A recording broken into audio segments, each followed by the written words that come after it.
He has served at the highest level of government, rebuilt the White House staff after it had been devastated by Watergate, and was awarded the Army's second highest medal for heroism. Lynn University welcomes General Alexander Haig. During the final days of Watergate, you held an extremely delicate role. What was it like working behind the scenes in such a political scandal? Well, I thought it was a rather sad episode in America's history, not because there weren't mistakes made by a sitting president, but because most of them were exaggerated by irresponsible press reporting, by political self-serving attitudes by the opposition party. For many years you are rumored to be deep throat. How does this make you feel? It makes me laugh because I always laughed when I heard it. I knew where it was coming from. Most of it came from Jim Baker and the White House staff,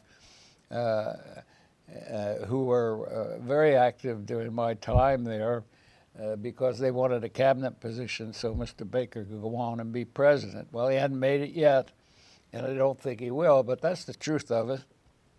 And the sad part of it is that the press doesn't care.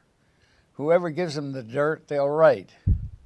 And they appreciate them and usually reward them for doing it, even though they knew it was a lie when they wrote it. General Haig, you ran as Republican candidate for presidency in 1987 and 88. How have you seen that the race for presidency has changed over the years? Well, I think Watergate started a very bad process in America. You know, it's respect for the institution of the presidency which provides the American people a safeguard. I've served 7 presidents, and every one of them was flawed in one way or another, as we all are. But as they stayed in office, the more they stayed, the more concerned they became about how they'd be judged by history and the American people at large. And that is a very helpful thing. And it can only provide the safeguards I'm talking about if the people respect the office and the individuals who occupy it. When we turn into the outrageous conditions that have developed in our country, several consequences occur. One is that the good people in America, those who are really qualified, seldom want to take a risk of running for public office because their names will be besmirched, their reputations ruined, their families tortured, and this is stupid. And what it does really for America is remove a safeguard that our people have enjoyed for the history of our country over 200 years. You've spent much of your life in war zones. How has the media reporting of war changed over the years?